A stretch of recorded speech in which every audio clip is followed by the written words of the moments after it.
नमस्कार, आप देख रहे हैं टीवी भारत। मैं हूं आपके साथ नेहा सिंह। 15 जनवरी को जब ओटीटी प्लेटफॉर्म पर तांडव रिलीज हुई थी, तब किसी को अंदाजा नहीं होगा कि इस सीरीज को लेकर पूरे देश में विरोध का तांडव मचेगा।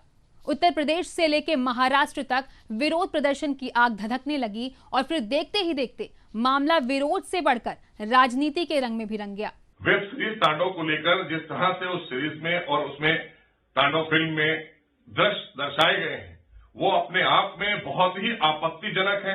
और बार बार मैं देख रहा हूं देश में कुछ प्रोड्यूसर, डायरेक्टर्स, एक्टर्स हैं जो हिंदू देवी देवताओं पर लगातार मजाक बनाते हैं अपनी फिल्मों में और देश में ही अपनी फिल्मों को चलाना चाहते हैं। हमें लगता है ये किसी के इशारे पर काम कर रहे हैं। इनकी मानसिकता ये दर्शाती है कि देश में कोई माहौल खराब करना चाहते हैं और हमारी आस्था पर करोड़ों करोड़ हिंदू भाइयों की आस्था को आहत करते हैं। तो हम मांग करते हैं कि इनको लाइफ टाइम बैन किया जाना चाहिए, इनके सीन नहीं हिलाया जाना चाहिए, ऐसे लोगों को ही निकाल बाहर कर देना चाहिए फिल्म इंडस्ट्री के अंदर से जो बॉलीवुड में है। इनके लाइसेंस रद्द होना चाहिए, लाइफ टाइम बैन होना चाहिए। हमारे देश में ये नहीं चलेगा। तांडव वेब सीरीज में जिस प्रकार से हिंदू देवी देवताओं का अपमान किया गया है, ये बहुत आपत्तिजनक है, दुर्भाग्यपूर्ण है। और हम लगातार देख रहे हैं कि ओटीटी प्लेटफॉर्म पर अभिव्यक्ति की स्वतंत्रता का नाम लेकर और मनोरंजन के आड़ में कहीं गाली गलौज परोसी जाती है, कहीं अश्लीलता परोसी जाती है। और इस तरह के थर्ड ग्रेड के आर्टिस्ट, प्रोड्यूसर और डायरेक्टर पैसा कमाने के लिए हिंदू देवी देवताओं का भी अपमान करते हैं, बहुसंख्यक समाज का अपमान करते हैं।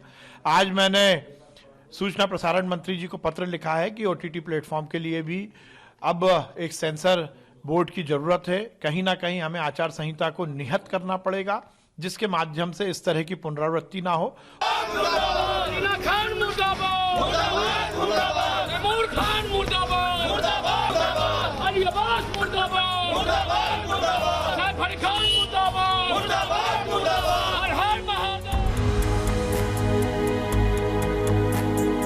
पंद्रह जनवरी को ओटीटी प्लेटफॉर्म पर रिलीज हुई वेब सीरीज तांडव को लेकर अब सड़कों पर लोगों का तांडव देखने को मिल रहा है। देश के अलग अलग हिस्सों में लोग सड़कों पर उतर आए हैं और पुरजोर विरोध प्रदर्शन कर रहे हैं। दरअसल इस सीरीज को लेकर कई लोगों ने आपत्ति जताते हुए कहा कि वेब सीरीज में हिंदू देवी देवताओं का गलत चित्रण किया गया है, जिससे धार्मिक भावनाएं आहत हुई है। इसमें अमर्यादित भाषा का भी प्रयोग किया गया है, जिससे लोगों में काफी आक्रोश है।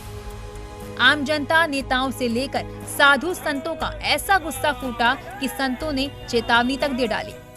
किसी भी धर्म के प्रति अमर्यादित टिप्पणी किसी को भी नहीं करना चाहिए। और अली अब्बास जफर ने जो किया है ये बिल्कुल जो है निंदनीय है, असह्य है, अक्षम्य है। और मुस्लिम धर्म गुरुओं को चाहिए कि वो इस तरह की हरकत करने वाले जो अली अब्बास जफर जैसे लोग हैं, इनको स्वयं गाइडलाइन जारी करें कि अगर इस तरह की हरकत करेंगे तुमको इस्लाम से खारिज किया जाएगा। और अगर ऐसा नहीं होगा तो फिर हम लोग सक्षम हैं। अच्छा होगा कि आप लोग स्वयं अपने इस तरह के आतंकी विचारधारा के जो लोग हैं उनको संभाले, नहीं तो हम जो है हिंदू धर्माचार्य हथियार जिस दिन उठा लेंगे, जिस दिन हिंदू हथियार उठा लेगा, उस दिन हिंदुओं के आराध्य के ऊपर इस तरह की वेब सीरीज फिल्म तो बात दूर की रही, लोग सोचने के लिए भी जो है सोचेंगे कि इस तरह की बात अगर सोचेंगे तो कहीं हिंदू न जान जाए। आपने उन्होंने ये भी कहा कि संयोग बस नहीं है, ये आपने जानबूझ करके ऐसा दिखाया, हमारे देवी देवताओं को बदनाम करने की साजिश की आपने। जितने भी मुस्लिम निर्देशक हैं और जितने भी मुस्लिम हीरो हैं, यदि वो लिखित रूप से जहां है अपने सक्षम अधिकारी को के पास एक लिखित एफिडेविट पेश करें कि दोबारा ऐसी गलती हम लोग नहीं करेंगे, किसी भी सनातन परंपरा के देवी देवता को हम आपत्तिजनक नहीं दिखाएंगे, तब ये बात बनती है। वेब सीरीज को लेकर सूचना एवं प्रसारण मंत्रालय भी सख्त नजर आ रहा है। मंत्रालय ने इसके लिए संबंधित ओटीटी प्लेटफॉर्म को नोटिस भी जारी की है, जिसके बाद अमेज़न प्राइम ने माफी भी मांगी और कहा कि इनका उद्देश्य किसी भी धार्मिक भावना को ठेस पहुंचाना नहीं है। हालांकि वेब सीरीज के निर्माता की ओर से माफी मांगी गई, लेकिन इसके बाद भी लोगों का गुस्सा कम नहीं हुआ।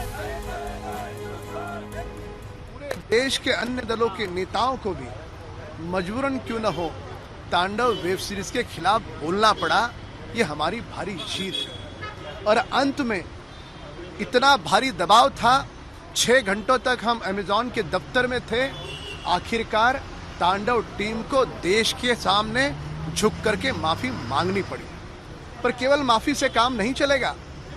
जब तक वे सारे लोग, अमेजॉन की टीम, तांडव टीम जेल के सलाखों के पीछे नहीं जाती, हमारा ये संघर्ष समाप्त नहीं होगा। हम सड़कों पर उतरकर संघर्ष करते रहेंगे। उत्तर प्रदेश के लखनऊ के हजरतगंज कोतवाली क्षेत्र में शुरू हुई शिकायत का सिलसिला देश के कोने कोने तक फैल चुका है। तांडव के खिलाफ पहली एफआईआर लखनऊ के हजरतगंज कोतवाली क्षेत्र में दर्ज कराई गई।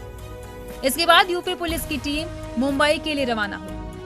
हालांकि मुंबई पहुंची यूपी पुलिस को पूछताछ की इजाजत नहीं दी गई। इसके बाद लगातार नोएडा, मुंबई और कई अन्य जगहों पर भी एफआईआर दर्ज की गई। तांडव को लेकर सड़क से सोशल मीडिया तक विरोध और सियासत गर्म रही और फिर अमेजॉन प्राइम बैकफुट पर नजर आई और इसके साथ ही भारत में ओटीटी प्लेटफॉर्म को लेकर भी अब सवाल उठने शुरू हो गए।